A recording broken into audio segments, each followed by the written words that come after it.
7वें दिन क्यों मनाओगे, 6ठवें दिन क्यों मनाओगे? इसलिए मनाओगे क्योंकि नाम है उसका छठी है। और क्यों छठी मनाई जाती है, इसके पीछे बहुत बड़ा कारण है।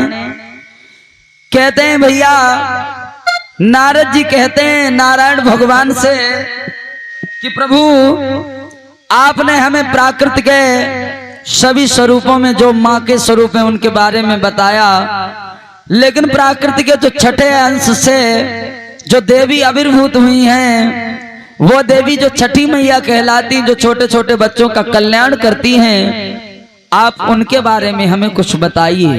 तो स्वयं भगवान विष्णु नारद जी को बता रहे हैं, देव ऋषि नारद सुनो, इन छठी मैया का कैसे जो है कि प्रादुर्भाव हुआ पृथ्वी के ऊपर और कैसे छोटे बालकों का कल्याण करती हैं। अयोध्या नगरिया के सम्राट हुए हैं कौन? अच्छा, एक राजा बड़े फेमस हुए, उनको तो जानते, महाराज उत्तानपाद। उत्तानपाद को जानते, जिनके ध्रुव हुए, उन्हीं के बड़े भैया थे जिनका नाम था महाराज प्रियव्रत। वो अयोध्या नगरिया के राजा हैं।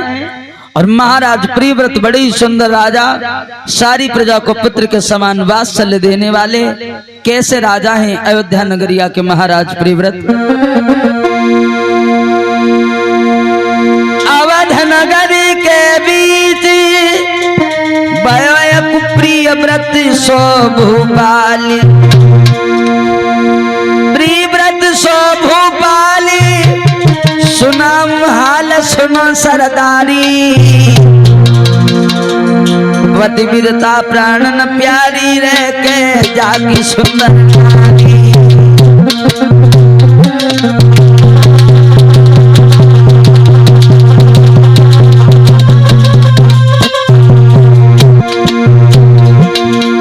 अरे जा सुंदर नारी, जा सुंदर नारी, हति भग नारी, जा प्राण न प्यारी, प्राणन की पति वीरता लेके जागी सुंदर नारी।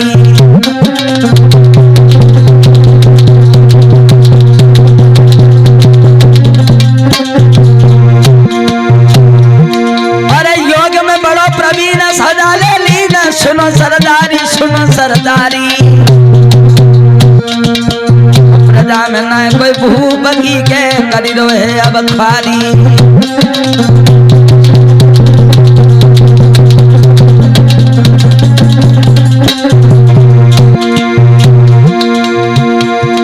और काऊ के भवन बने मरमर के, काऊ करे एक झुपड़िया ना, और काऊ के द्वार ने हाथी घोड़ा, काऊ की एक बकरिया ना।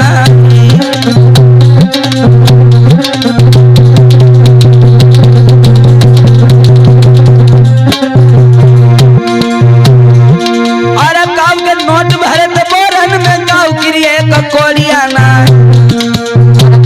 लड़का 10-10 खेले राजा के एक पिटरिया ना।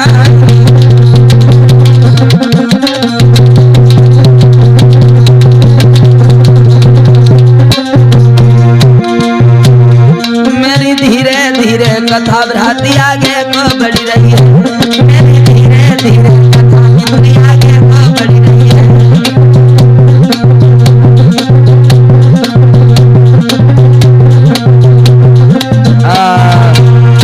अयोध्या नगरिया के राजा है महाराज प्रियव्रत।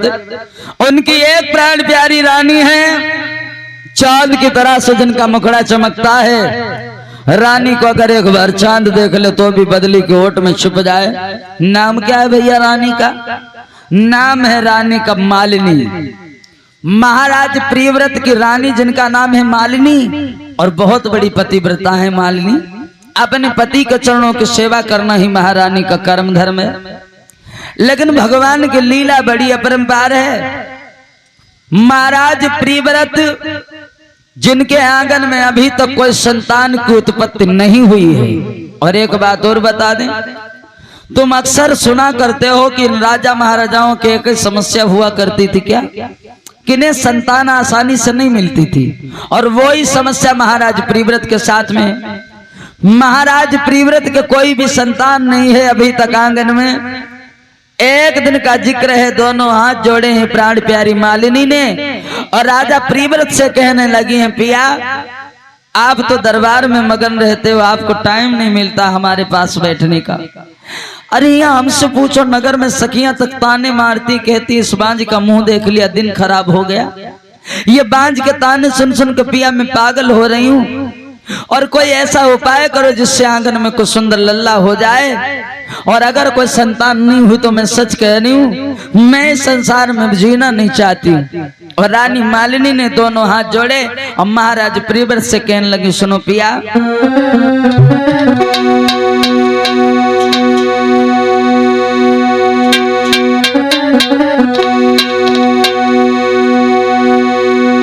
एक दिना की बात नारी ने पति से गिरा सुनाई, न घर में कोई संतान रे दिल रो मेरो घबराई।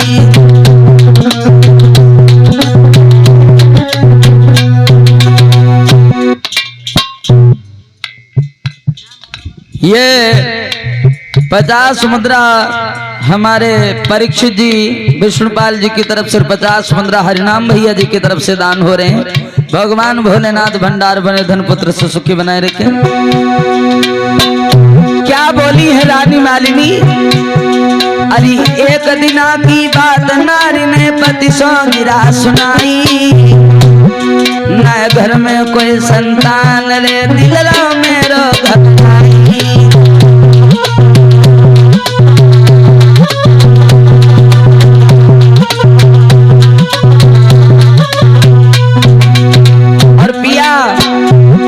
और कश्यप ऋषि को आज पिया आंगन में लो बुलवाई। हमारे जो गुरुजी है ना कश्यप ऋषि, उन महात्मा कश्यप को आंगन में पिया बुलवा लो, और गुरुदेव आएंगे तो जरूर कोई न कोई निराकरण हो जाएगा।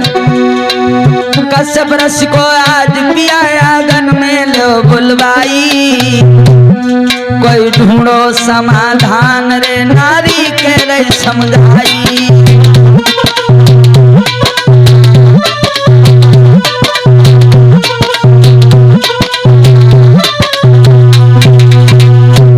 हमारा दिल आज घबरा रहा है, और एक काम करो ना नाथ, हमारे जो गुरुदेव हैं कश्यप ऋषि जी, उन महात्मा कश्यप को आंगन में बुलवाओ, हो सकता कोई उपाय बता दे।